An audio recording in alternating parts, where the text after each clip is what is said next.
जी अस्सलाम वालेकुम। उम्मीद करता हूँ आप सब लोग खैरियत से होंगे, गुड हेल्थ के अंदर होंगे। आज का जो हमारे पास टॉपिक है इसमें हम यूनिट 9 जो है उसके 9.1 से पहले जो उसकी थ्योरी और एग्जांपल्स हैं उनको हम देखेंगे। टॉपिक का नाम है हमारे पास सिमिलर फिगर्स। जो एक जैसी तस्वीरें होती हैं या एक जैसी ग्राफ्स होते हैं या एक जैसी शक्लें होती हैं उनको हमने स्टडी करना है। तो स्टूडेंट लर्निंग आउटकम, स्टूडेंट्स इसको लर्न करने के बाद जो है वो हमारे पास इन चीज़ों को सीख सकेगा। Identifying similarity of the polygons, area and volume of the similar figure के पॉलीगॉन जो होती है उसके अंदर सिमिलैरिटीज़ क्या होती हैं वो समझ सकेगा, उनका एरिया मालूम कर सकेंगे और उनका वॉल्यूम मालूम कर सकेंगे। पॉलीगॉन हमारे पास कैसी शक्ल होती है, कैसी फिगर होती है? ऐसी फिगर जिसमें 3 से ज़्यादा साइड्स हों उसको हम पॉलीगॉन कहते हैं।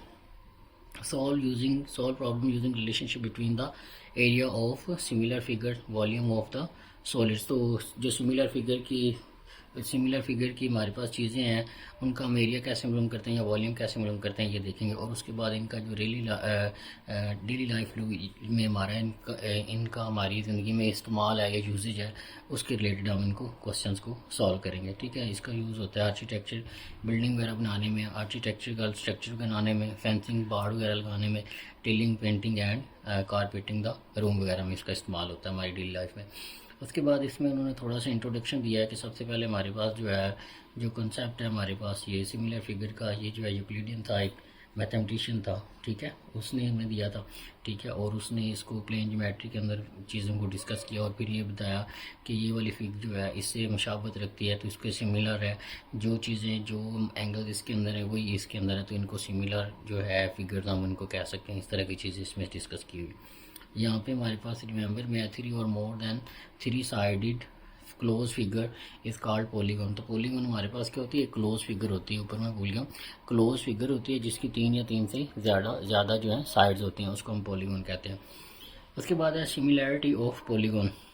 Similar figures have same shape but not necessity of the size, कि उनका जो शेप है वो एक जैसी होगी लेकिन शेप का जो साइज है वो एक जैसा होना ज़रूरी नहीं है। मतलब एक ट्राइंगल है, ये छोटी है, इसके साथ एक बड़ी ट्राइंगल बनी है, होंगी वो एक जैसी सिमिलर ही होंगी लेकिन उनमें साइज का फ़र्क हो सकता है लेकिन शेप उनकी क्या होगी? एक जैसी होगी। Two polygons are similar if they have corresponding angles and equal, corresponding angle अगर उनके equal and corresponding sides are proportional. अगर उनका क्रॉसपोंडिंग एंगल जो है वो तो दोनों के बराबर होने चाहिए और क्रॉसपोंडिंग जो साइड्स हैं वो प्रोपोर्शनल होने चाहिए। प्रोपोर्शनल होने का मतलब ये कि अगर एक पॉलीगॉन है या ट्राइंगल हम ले लेते हैं जिसकी 3 साइडें होती है, ये लेंथ अगर 2 की है तो इसके साथ एक ट्राइंगल पड़ी जिसकी लेंथ 4 है। ठीक है, तो एंगल इस ट्राइंगल के और इस ट्राइंगल के सेम होंगे, साइडें जो है वो प्रोपोर्शनल हो सकती हैं। मतलब पहली ट्राइंगल को दूसरी के साइड के कोई चीज़ लेकर या डिवाइड करके लिखा जा सकता है। ठीक है, उसको हम सिमिलर जो है फिगर्स कहेंगे। ठीक है, जो सिमिलर ट्राइंगल कह सकते हैं अगर हम ट्राइंगल की बात कर रहे हैं। प्रोपोर्शनल का मतलब क्या है? The ratio of length of the corresponding sides are equal, के जो क्रॉसपोंडिंग लेंथ होगी उन साइड्स की वो हमारे पास क्या होगी? इक्वल होगी अगर हम उनकी रेशियो लेंगे। तो हम कैसे देखते हैं वो हम देख लेंगे। ठीक है, प्रोपोर्शनल में हम क्या करेंगे? एक लेंथ एक साइड लेंगे और दूसरी की जो साइड है उसको उस पर डिवाइड कराएंगे और इसी तरह तमाम साइडों को दूसरी साइड पे डिवाइड कराएंगे तो उनके आंसर जो है वो इक्वल आएंगे। तो इसे हम क्या कहते हैं? प्रोपोर्शनल कहते हैं। इसको आगे मजीद अच्छे तरीके से समझते हैं। This mean that if 2 polygons are similar, one is scaled version of other. तो एक जो है वो दूसरी का स्केल वर्जन होगा। For example all equilateral triangles are similar to each other because they have same angle. तो इक्विलेटरल ट्राइंगल होती हैं उनके तमाम एंगल जो होते हैं वो सेम होते हैं and measure of sides are proportional, और उनकी जो साइडें होती हैं वो प्रोपोर्शनल होती है। Similar triangles, if 2 angles in one triangle are congruent to the corresponding angle in another triangle, the third angle in each triangle must be congruent। अगर एक ट्राइंगल है, एक साथ ट्राइंगल पड़ी है, उनके अंदर दो एंगल जो हैं वो एक जैसे हैं, वो कॉन्ग्रुएंट हैं, तो इसका मतलब ये होगा जो तीसरा एंगल है वो डेफिनेटली एक दूसरे के कॉन्ग्रुएंट होगा या इक्वल होगा। क्योंकि ट्राइंगल की जो एंगल होते हैं वो हमारे पास 180 होते हैं। अगर 2 एंगल जो उसने हमें बता दिए और तीसरा नहीं बता दिया तो इसका मतलब है जो तीसरा एंगल होगा वो दोनों में बराबर होगा। Triangle are similar, similarity symbol is they, ये हमारे पास सिमिलरिटी का जो सिंबल है वो हम ये यूज़ किया करेंगे। ठीक है, उसके बाद हमारे पास है in the correspondence of the triangle A B C and D E F. ये हमारे पास उसने एक ट्राइंगल बनाई है एक ये ट्राइंगल है, एक ये ट्राइंगल है, ठीक है। इनको हम सिमिलर प्रूव करने जा रहे हैं। तो सिमिलर प्रूव करने के लिए हमारे पास एंगल के हिसाब से हम इनको क्या देखेंगे कि इसके अंदर जितने एंगल हैं उतने एंगल इसके अंदर। अगर आप थोड़ा सा गौर करें तो एंगल ए जो है वो एंगल डी के इक्वल है। ये वाला जो एंगल ए है वो डी के इक्वल है। ये पहला एंगल उसने बताया, इसके यहाँ पे एक लाइन लगाई, इधर भी एक लाइन लगाई। इसी तरह मेजरमेंट एंगल बी जो है वो मेजरमेंट एंगल ई के इक्वल है। ये जो बी वाला एंगल है ये ई के इक्वल है। यहाँ पे भी दो लाइनें लगाई, यहाँ पे भी दो लाइनें लगाई, तो ये एंगल बराबर है। और इसी तरह हमारे पास एंगल सी जो है वो एंगल एफ के बराबर है। Measurement angle C is equal to measurement angle F. तो ये दोनों ट्राइंगल हमारे पास क्या होंगी, सिमिलर हो जाएंगे, ठीक है। ये उसका सिंबल लगा हुआ है कि ट्राइंगल ए बी सी ये वाली और triangle F E D, F E D या डी ई एफ जो है आपस में सिमिलर है। उसके बाद आगे हमारे पास if the ratio of two corresponding sides and their included angles are equal then the triangle are similar. अब दूसरा केस है हमारे पास कि अगर उनकी कॉरस्पॉन्डिंग रेशियो जो है वो अगर इक्वल आ रही है और उनके एंगल जो है वो इक्वल आ रहे हैं, तो फिर हम क्या कहेंगे, ट्राइंगल को सिमिलर कहेंगे, ठीक है। और उसके बाद हमारे पास क्या है, in the correspondence of the triangle A B C and E F G, ठीक है। ये हमारे पास ये जो ट्राइंगल है इसके अंदर बात करना चाह रहा है कि मेजरमेंट एंगल जो ए बी सी है, measurement angle A B C का जो है वो किसके इक्वल है, measurement angle E F G के एंगल के इक्वल है। ये जो एंगल है ये हमारे पास जी। अब हम वो क्रॉसपॉन्डिंग जो बात करता है उसकी बात करते हैं। क्रॉसपॉन्डिंग में हम कैसे बात करेंगे, मेजरमेंट एंगल ए बी, ये मेजरमेंट एंगल ए बी, ये लेंथ हमने ली और इसको हमने इसके क्रॉसपॉन्डिंग जो साइड आ रही थी मेजरमेंट ई एफ, ये वाली जो साइड आती है, एक ट्राइंगल की ये साइड ली हमने ए बी और इसको हमने डिवाइड करवाया, जो दूसरी ट्राइंगल इसके साथ पड़ी है ई एफ, उसकी वही वाली साइड ली, इससे डिवाइड करा, उसको ऊपर का इसको डिवाइड किया, इसका आंसर 3/2 आया। अब आप देखेंगे कि जितनी भी आप ये साइडें लेंगे, क्रॉसपॉन्डिंग साइड लेंगे, मतलब इसको ऊपर रखें, इसकी साइड पे डिवाइड करें, तो उसका भी आंसर वही आएगा जो पहले वाली का आंसर आया था। मेजरमेंट ए सी उसको ऊपर रखें और मेजरमेंट ई जी ये वाली साइड को नीचे रखें, तो ये 6/4 है, इसको सॉल्व करेंगे तो ये भी 3/2 आया। तो ये जो क्रॉसपॉन्डिंग साइड है वो हमारे पास क्या आ गई है, इक्वल आ गई। तो इसका मतलब है ट्राइंगल ए बी सी और ई एफ जी आर क्या है, सिमिलर है, ठीक है। नेक्स्ट चलते हैं हमारे पास नेक्स्ट केस की तरफ। If the ratio of all corresponding sides are equal then triangle are similar. अब इसमें फ़र्क क्या है, इसमें एक एंगल उसने बात की है, एक एक एंगल बताया और दो साइड्स बताई हैं। ऊपर वाले को हमने कैसे सिमिलर प्रूव किया है, एंगल्स के हिसाब से सिर्फ प्रूव किया। दूसरे केस में हमने दो साइड्स ली हैं और एक एंगल लिया। अब ये जो तीसरा केस आ रहा है इसमें तीनों साइड के हिसाब से इसको जो है सिमिलर प्रूव करने की तरफ जा रहे हैं हम। If the ratio of all the corresponding sides are equal then the triangle are similar. अब इसके लिए हम तमाम एंगल्स, तो तमाम जो साइड्स हैं उनकी जो रेशियो है वो हम चेक करेंगे। सबसे पहले हमारे पास है मेजरमेंट पी क्यू, ये पी क्यू लेंथ ऊपर रख रहे हैं और मेजरमेंट जी एक्स को नीचे रखेंगे, ठीक है। इसका जो आंसर है वो 3/5.4 है, ठीक है। 3 ऊपर है और 5.4 नीचे है, इसको सॉल्व करेंगे तो 5/9 आएगा।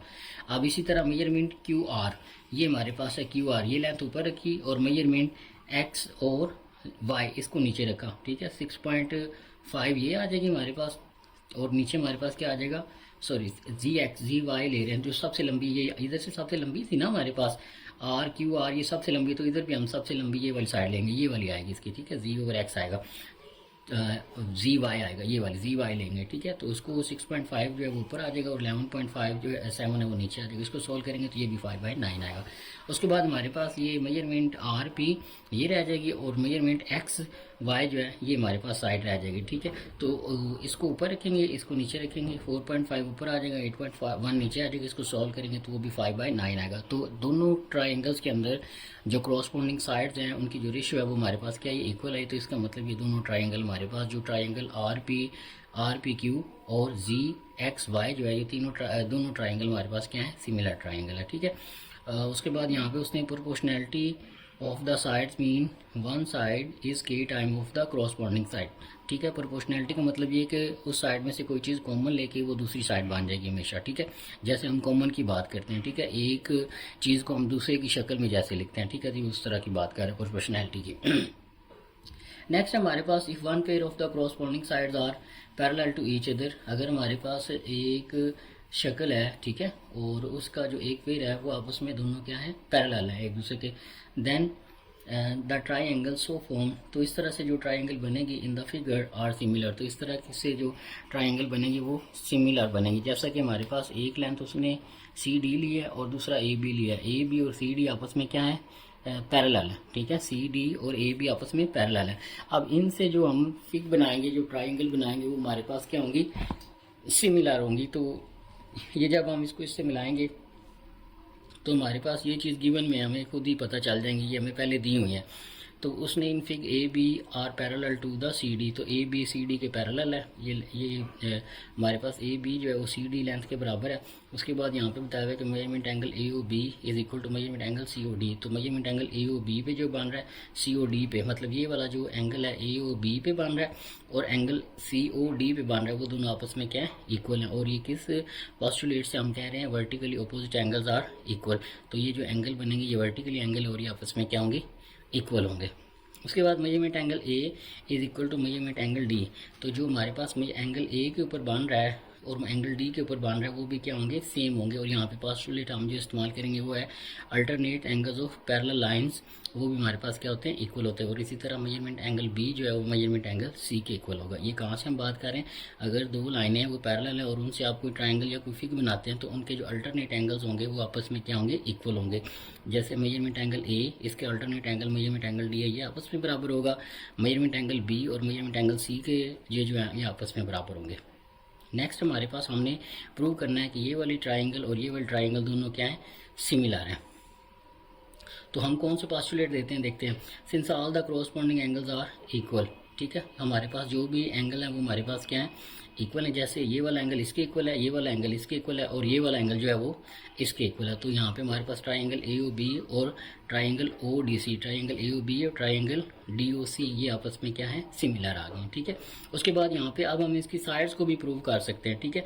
साइड को कैसे प्रूव कर रहे हैं, ध्यान से देखते हैं। मेजरमेंट एंगल ओ ए, ये वाली जो साइड है, ठीक है, इसके क्रॉसपोंडिंग साइड कौन सी आ रही हमारे पास, ओ डी आ रही। मेजरमेंट ए ओ और ओ डी को रखेंगे ऊपर, फिर मेजरमेंट ए बी और मेजरमेंट सी डी को नीचे रखेंगे और इसी तरह मेजरमेंट ओ बी को ओ सी से डिवाइड कराएंगे। तो ओ ए की वैल्यू लिखेंगे, ओ डी की वैल्यू लिखेंगे, इसी तरह ए बी की वैल्यू और नीचे डी सी की वैल्यू, और इसी तरह हमारे पास मेजरमेंट ओ बी की वैल्यू और मेजरमेंट ओ सी की वैल्यू लिखेंगे। इन सबको सॉल्व करेंगे तो आप देखेंगे 5/7, 5/7 और 5/7 आ रहा है। जो क्रॉसपोंडिंग रेशियो है वो साइड्स की वो हमारे पास क्या आ रही है, इक्वल आ रही है। तो इसका मतलब ट्राइंगल ए ओ बी और triangle O D C are क्या है, सिमिलर है, ठीक है।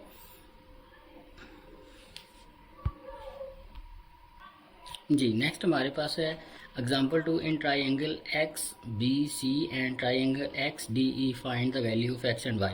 तो ये हमारे पास एक फिग उसने दी है, ठीक है, और उसने ये कहा है कि इसके अंदर वाई और एक्स ये जो है ये अननोन है, इनकी वैल्यू मालूम करके दें।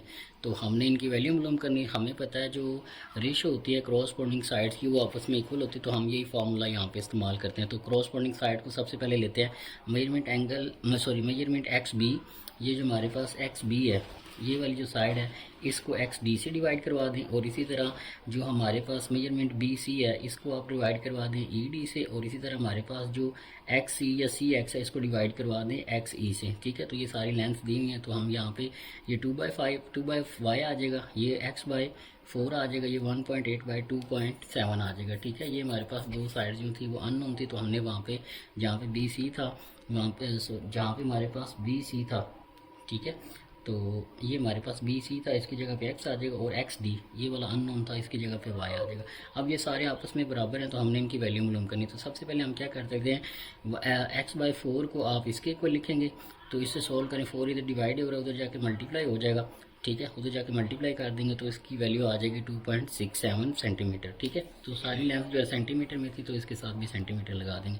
पहले हमने x/4 को 1.8/2.7 के को रखा और x की वैल्यू निकाली। अब 2/y को 1.8/2.7 के इक्वल रख लें, क्योंकि ये तीनों आपस में इक्वल है। हमने पहले इसको इसके ऊपर रखा, अब इसको इसके ऊपर रखेंगे, तो y को इसको उलट भी कर सकते हैं और उसको सॉल्व करेंगे तो हमारे पास ये 3 आ जाएगा, ठीक है।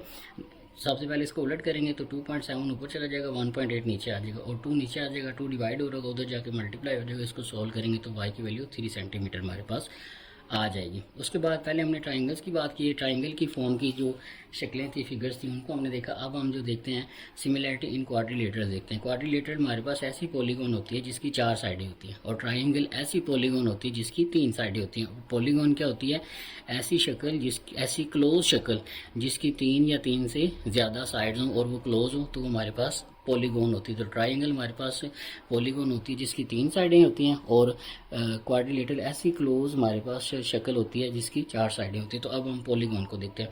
इसको भी सिमिलर प्रूव करने के लिए हमें इनके एंगल भी आपस में बराबर शो करवाने पड़ेंगे, और इनकी साइड्स की जो रेशियो है वो भी इक्वल शो करवानी पड़ेगी, सेम एज जैसे कि हमने ट्राइंगल्स के अंदर शो करवाया। सबसे पहले हमारे पास है quadrilateral A B C D has side length A B.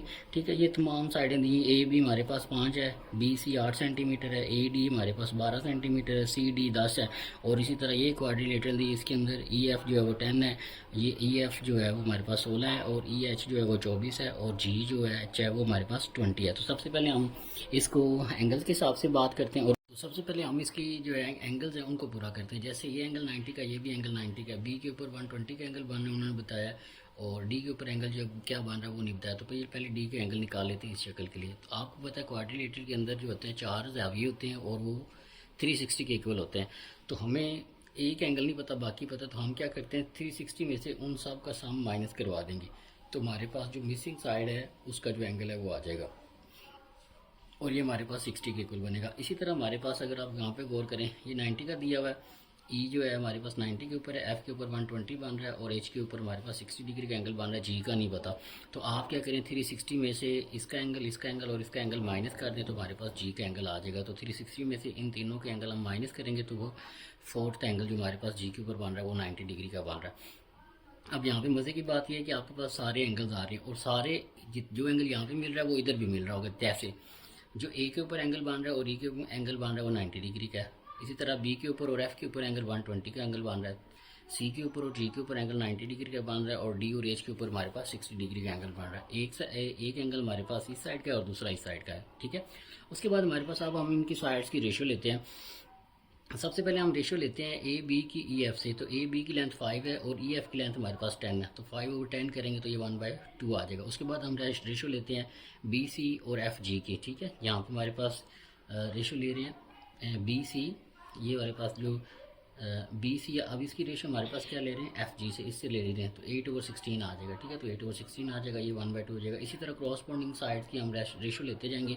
Ratio of C D to ji H करेंगे तो रेशियो ऑफ सी डी ऊपर आ जाएगी, और जी एच की नीचे रेशियो आ जाएगी। तो सी डी 10 था, जी एच हमारे पास 20, तो इसको सॉल्व करेंगे तो 1/2 रह जाएगा। इसी तरह इस रेशियो भी करेंगे, ये भी हमारे पास 120 आएगा। तो आपने ये देखा कि हमने तमाम जो चारों साइड्स थी उसकी क्रॉसपोंडिंग जो साइड थी उनकी हमने रेशियो ली, और वो आपस में क्या है इक्वल है, ये एंगल भी इक्वल है, जो साइड्स की रेशियो वो भी हमारे पास इक्वल है। तो इसका मतलब ये हुआ कि ये वाली जो फिगर है ये इसके सिमिलर है, और सिमिलर होने का मतलब ये है कि जो शक्ल यही है सेम वही ये शक्ल है, लेकिन इनमें सिर्फ साइज़ का फ़र्क है। ठीक है, नेक्स्ट चलते हैं हमारे पास find whether the parallelograms are similar given that one angle between the sides is 45 degree in both parallelogram। तो आपने ये बताना है कि एक पैरेललोग्राम ए है दूसरी बी है, और इनके अंदर एक एंगल उन्होंने बताया कि वो 45 डिग्री का है। जैसे ये एंगल 45 का है तो ये एंगल 45 का, ये दोनों एंगल 45 के। अब आपको पता है कि जो पैरेललोग्राम होती है उसके अंदर जो ऑपोजिट्स एंगल होते हैं वो इक्वल होते हैं। तो अगर यहाँ पे 45 का एंगल है तो यहाँ पे भी 45 का एंगल है। इसी तरह जो पैरेललोग्राम बी है, अगर ये 45 है तो ये भी 45 है। अब है तो ये क्वाड्रिलेटर, इसके तमाम एंगल्स का सम किसके इक्वल होना है 360 के इक्वल होना है। अब ये भी 45 है, ये भी 45 है, तो इसका मतलब 90 तो पूरे हो गए। बाकी हमारे पास जो एंगल आएंगे तो यहाँ पे 135 का और यहाँ पे भी 135 का एंगल बनेगा। तो 135 प्लस 135 45 प्लस 45, तो इन सारों को जमा करेंगे तो हमारे पास 360 का एंगल बन जाएगा। तो इसका मतलब यहाँ पे भी थे 135 का एंगल है और यहाँ पे भी 135 का एंगल है। ये एंगल उन्होंने 45 हमें बताया, तो ये 45 है, तो इसके अपोजिट ये भी 45 है। ठीक है, तो ये एंगल्स इनके आपस में इक्वल हो गए। अब हम इसकी देखते हैं जो साइड्स है उनको देखते हैं। तो अगर आप यहाँ पे एक बात करें, जो ए है इसकी जो बेस है वो कितनी, अगर आप थोड़ा सा गौर करेंगे ना तो ये डब्बा बना हुआ है, ये एक डब्बा, ये 2 डब्बा, इसकी बेस जो है वो 2 यूनिट है। लेकिन अगर हम इसकी बेस की बात करते हैं तो ये 1 2 3 4 5 और 6, इसकी बेस जो हमारे पास 6 है। लेकिन आपको ये बात पता है कि ये एक दूसरे के क्या है प्रोपोर्शनल है हमारे पास, कि हम इसको इसकी साइड की फॉर्म में लिख सकते हैं। ठीक है, इसको हम लिख सकते हैं 2 × 3, तो हमारे पास ये इसके इक्वली आ जाएगी। ठीक है, और इसी तरह हमारे पास अगर इसकी लेंथ की बात करते हैं, हाइट की बात करते हैं, तो इसकी जो हाइट है वो हमारे पास क्या है, एक बॉक्स, ये देखें ये एक हाइट है इसकी। अब इसकी हाइट देखते हैं वो कितनी हमारे पास बन रही है, 1 2 और 3, तो इसकी हाइट हमारे पास 3 बन रही है। ठीक है, और यहाँ पे आपने लिखा भी हुआ है कि के मेजरमेंट बी जो है बेस जो है वो 2 है पहली पैरेललोग्राम की, और जो दूसरी की बेस है वो 6 यूनिट है, हमने आपको बता दिया। और जो हाइट है पहली की वो 3 है और दूसरी की हाइट कितनी है 3 यूनिट है, ठीक है। अब हमने इनकी साइड्स की जो प्रोपोर्शन है वो उसको चेक करना है, रेशो को चेक करना है। तो हम पहले क्या लिखते हैं, पहली की बेस ऊपर रखते हैं, दूसरी की बेस नीचे लिखते हैं, तो 2/6 करेंगे तो ये 1/3 बनेगा। और इसी तरह पहली की हाइट और दूसरी की हाइट को नीचे रखेंगे तो वो भी हमारे पास 1/3 बनेगा। तो आपने ये देखा कि बेस के हिसाब से और हाइट के हिसाब से जो उनकी रेशो थी लेंथ की वो आपस में इक्वल है। तो इसका मतलब ये होगा कि ये पैरेललोग्राम जिसके अंदर एक एंगल 45 डिग्री का है, इसके अंदर भी 45 डिग्री का एंगल है, तो ये आपस में क्या है, इक्वल है, सिमिलर इक्वल सिमिलर आप इसको कह सकते हैं, ठीक है। उसके बाद हमारे पास एक example number 5, perimeter of rectangular octagon is 8 centimetre. हमारे पास पेरीमीटर दिया। पेरीमीटर क्या होता है कि अगर हम किसी शक्ल को बाहर से उसकी तमाम साइडों का सम करें तो वो हमारे पास पेरीमीटर होता है। तो एक ऑक्टागोन दी हुई है हमारे पास। ऑक्टागोन कैसी होती है, ऐसी शक्ल जिसकी साइड्स होती है हमारे पास 8 होती हैं। तो एक 8 शक्ल हमारे पास 8 साइड्स वाली क्लोज शक्ल दी हुई है जिसकी हमारे पास जो पेरीमीटर है उनकी तमाम साइडों को जमा करें तो वो 48 सेंटीमीटर बन रहा है। Another octagon has sides are 1.5 times of the sides of the first octagon। तो एक और octagon है उसके साथ हमने लिया है, उसकी जो साइडें हैं, अगर पहली octagon हमारे पास की साइड एक साइड जो थी अगर वो 1 टाइम थी तो जो दूसरी octagon है हमारे पास उसकी जो साइड की लेंथ है वो हमारे पास क्या आएगी 1.2 आएगी, ये उसने बताया। तो हमने ये बताना है कि क्या वो दोनों आपस में इक्वल हैं या नहीं है जी। तो अगर एक साइड हमारे पास पहली जो है अगर उसकी साइड की लेंथ 1 यूनिट है तो दूसरी है उसकी यूनिट की लेंथ कितनी होगी 1.2 टाइम्स होगी। मतलब अगर ये लेंथ इसकी 1 है तो इसकी लेंथ कितनी होगी 1.2 होगी। अब हम आगे चलते हैं। दो पेरीमीटर हमारे पास ऑक्टागोन का वो कितना है 48 सेंटीमीटर है, ठीक है, पहले का दिया हमें। और अगर हमने इसकी एक साइड की लेंथ निकालनी तो ऑक्टागोन के अंदर हमारे पास 8 साइडें होती तो उसको 8 पे डिवाइड करेंगे तो ये हमारे पास लेंथ आ जाएगी एक साइड की। अब ये एक साइड की लेंथ जो पहली ऑक्टागोन है उसकी 6 है, तो अगर हम जो दूसरी थी उसको अगर हम पहले को 1 ले रहे थे तो ये 1.2 बन रही थी। अब अगर ये लेंथ 6 होगी तो इसको 1.2 को 6 से मल्टीप्लाई कराएंगे तो ये दूसरी ऑक्टागोन है उसकी हमारे पास लेंथ आ जाएगी। तो जो लेंथ है हमारे पास सेकंड रेगुलर ऑक्टागोन उसको 6 से मल्टीप्लाई करवा दें और साथ 1.5 करवा दें, ठीक है, तो वो हमारे पास 7.2 जो है दूसरी ऑक्टागोन है उसकी लेंथ हमारे पास आ जाएगी। तो इस तरह हमने 9.1 से पहले जो थ्योरी और एग्जांपल थी उनको डिस्कस किया। उम्मीद करते हैं आपको इसकी अच्छे तरीके से समझ आई होगी। अपना ख्याल रखिएगा। अगर चैनल पे नए हैं तो इसे सब्सक्राइब कर दीजिएगा। अल्लाह हाफिज़।